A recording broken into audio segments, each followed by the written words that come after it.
Hey, this is Cameron, and welcome to the reaction log. Whoa, whoa, whoa. Alright, we got a special spicy one here for you. And by that, I mean I have a topic. This is a topic that you guys have been asking for a while, and I've been kind of avoiding it, partially because there's not a lot of videos that I can find online, but it's Randy Rhoads. I've been hearing you. Apparently he's a classical guitarist too. Well, you know what? I'm a classical guitarist and I'll be the judge of that. In all honesty, I'm just kidding. If you're a classical guitarist, which, you know, maybe I should introduce myself. I am a classical guitarist here on YouTube. And what does that mean? It means that you probably started off playing rock music when you were a teenager, because that's what teenagers do. They play rock guitar. That's some teenage stuff. And then you make a decision. Are you gonna go to school? Are you gonna get an actual major? Or are you just gonna major in music and just kind of keep the party going? And if you do that, you gotta pick jazz or classical. Classical is the most adjacent to the Randy Rhoads solos that you were learning, so you might as well do that. And that's what it means to be a classical guitarist.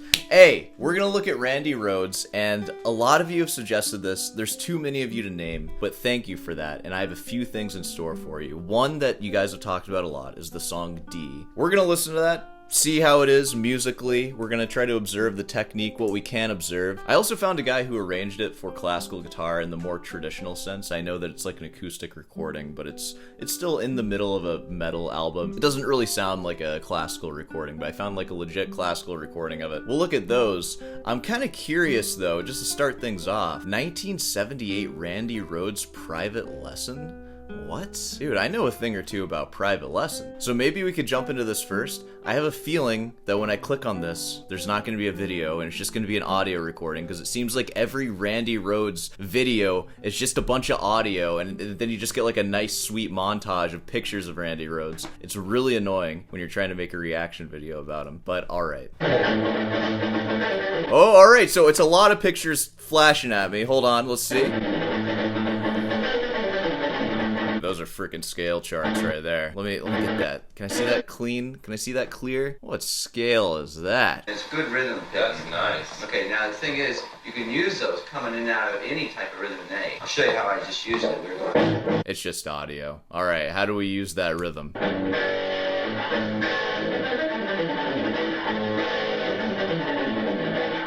I feel like because it's Randy Rhoads, I know what that little run was. Was it that? Alright, what are we gonna learn here today? Another riff that has that Let me sound. get that one. Oh, well, why don't I just do it real slow? It'll take you a long time to write that out. Okay. Just to name the notes. Okay.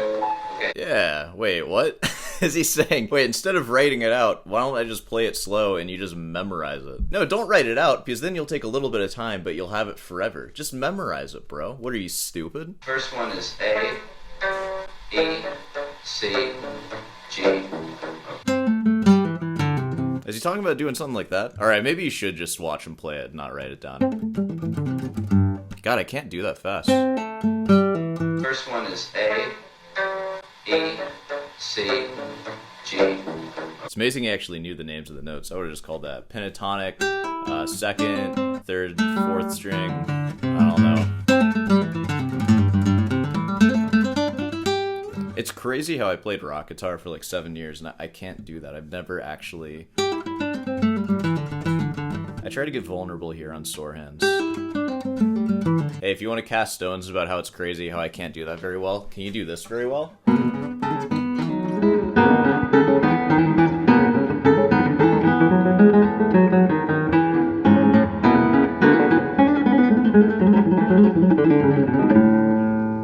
Did I just put in a shot of me playing something crazy on stage? Spend 6 months on that one, sucka. First one is A, E, C, G. Okay. And the picking in all of them is down, pull, up. Okay. Next riff is C, A, E, C. Okay. Wait, so he said C, A, E, and then C? What? Is C, A, E, C. I wonder if he's doing all pull-offs, or if he's just doing... And in case you're wondering what I'm doing there, what I think he's doing is like note, pull-off, note, like down, pull-off, up. Maybe he's picking that first one. It's one of those things that I'm gonna need a few days for my hand to acclimate to it.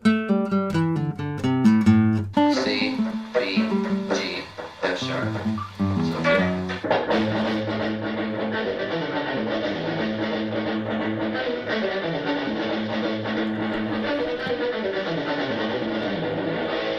Hey, I can't play it, but we kind of get the point. I wonder who he's teaching. Is he teaching some billionaire that hired Randy Rhoads specifically to teach him his own song? Hey, I want to learn how to play Crazy Train. Where else should I go other than the source itself? How much does Randy Rhoads charge for a lesson?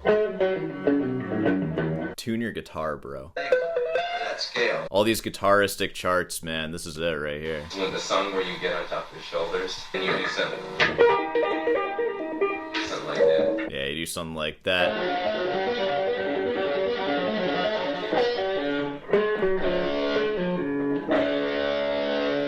Am I in Guitar Center right now? I'll add to it. You have a separate grouping for when you play. You think major, minor, right? Right. Think also blues. Think of it as its own sound. Okay. Alright, I'm sorry about that. Okay, I think that's enough from this lesson. Hey, let's take a look at a different lesson, shall we? Can we get a video that's not a freaking slideshow, please? Randy Rhoads teaching a Diary of a Madman. Diary of a Madman? Sure. Hey, it's probably from the same session. He's teaching Diary of a Madman now. No, we don't need a video of it. It's fine. It would be comparable to an A with a flatted fifth. So in other words, you got a root third, then you flat to E. Gives you that dissonance. Dissonance or dadinance? You know what I'm saying? Alright. Something's a little familiar about this one, huh?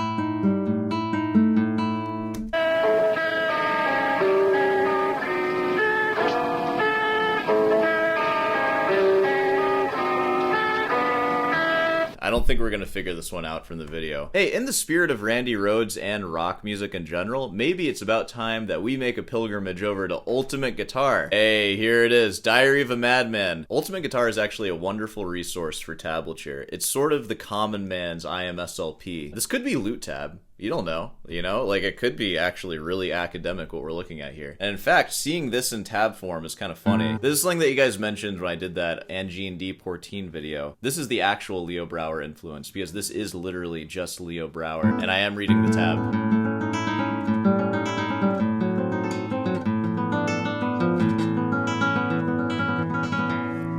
Yeah, pretty cool. That literally is just Leo Brouwer, isn't it?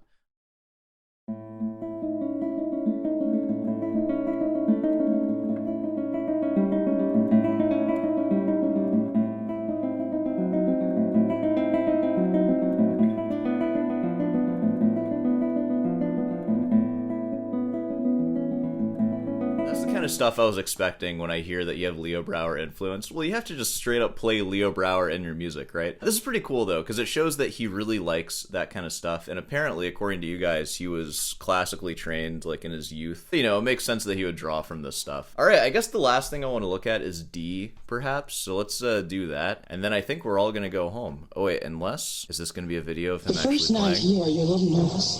Well, Oh, I'm not. video, no audio though, of course. Dude, I hate that they do this to me. Alright, let's listen to D. This is gonna be a beautiful classical tune. We got our nice little skulls here, of course, and our smoke, and Ozzy Osbourne looking all crazy. Alright.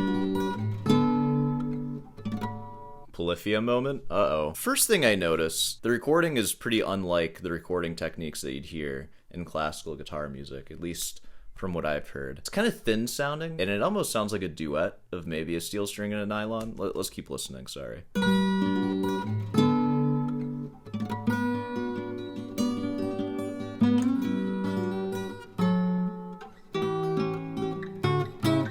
I think it's a duet between a classical and a steel string. Ooh, third trills. Epic Bach moment. Except it goes the other way. They went that. I don't know. It's still voice exchange involving the lowest string of the guitar, which, like, it's hard not to hear the beret of 996 when you hear that.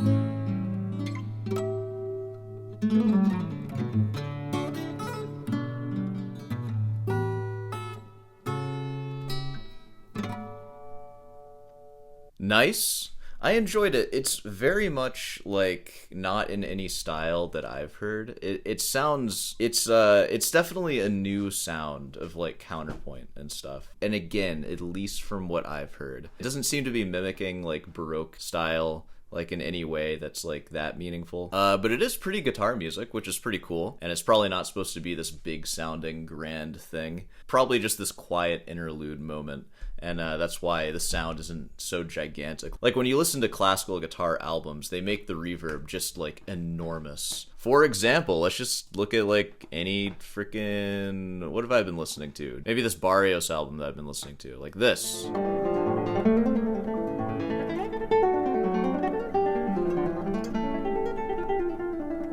I'm talking about the clarity. I'm also comparing Randy Rhoads' classical fingerstyle technique to like the best in the world at playing like classical guitar, classical style music on their nylon string. So it's not really fair. I mean, let's just compare the sound again.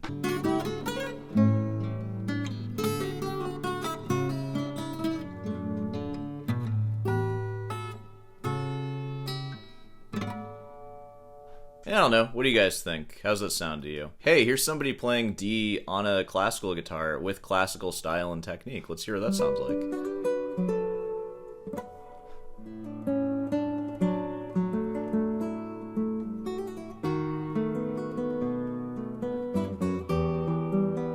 It's funny how this is like easier for me to understand and listen to. I'm just glad that this guy showed up in a blazer and his guitar is kind of pointed up this way. Just one recording and it's only a nylon string. It's like, oh, okay, I actually hear the counterpoint a little more clearly now. Okay.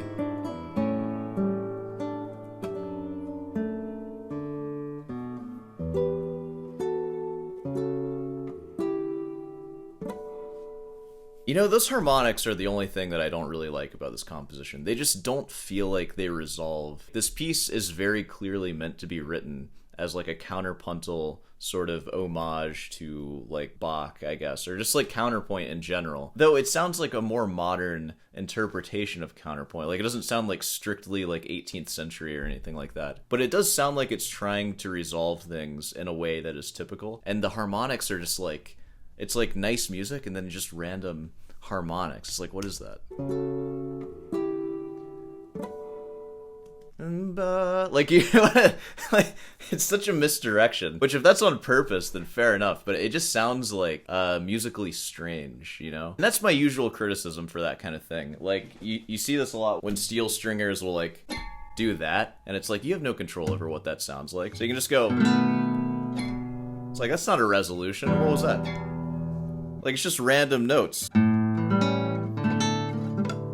It's like, I don't know, it's not a resolution, but also it's new and it's fresh and it's modern and it doesn't have to like follow all the expectations that some crusty classical person like me or anyone else might expect of it. So it's also all about what are you trying to do too. I don't even know what I'm going on about right now. Listen, I have been a guitarist for the majority of my life, over half of my life, I'm pretty sure. Actually, that's not true. It will be true pretty soon though. I started when I was 11 and I'm 28 now.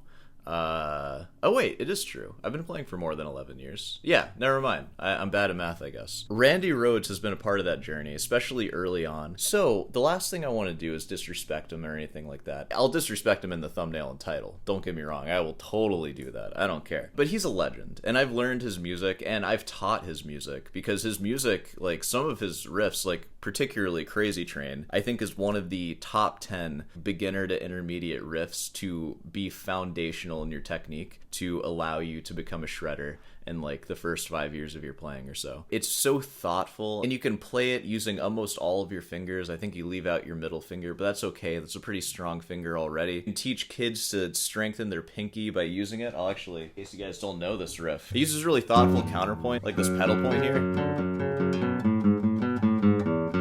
And it's something that you can just play over and over. And honestly, just that contribution alone is enough for, like, legendary status. And of course he's done so much more, too. In fact, if you send me some more stuff about Randy Rhoads, I'd be happy to look at it. It's hard to find stuff on him. Nobody filmed him. Like, they only recorded some, like, lessons, audio, and stuff like that. And it's just hard to find stuff in Randy Rhoads. So if you have something, let me know. I'd love to look at it. But for now, I think we can go ahead and wrap this one up here. So, of course, if you made it this far, be sure to subscribe and leave a like. Hey, I have a recital class coming up. It's gonna start in, like, a week or so. Finals are almost done. I still have a 16-page paper I have to turn in. Practicing's good. Be sure to practice your guitar. That's an important thing to do. Hey, like I said, it's all love. He's a legend. I recognize that. I'm a nobody. I also recognize that too. We can be nobodies together, you and I. I mean, not Randy. He already is a legend. But we can certainly talk about him and just kind of have fun and view him through this classical lens that I claim to have, I suppose. Alright, well. Oh, Rootin's Delight. Buy some merch, and I'll see you in the next one.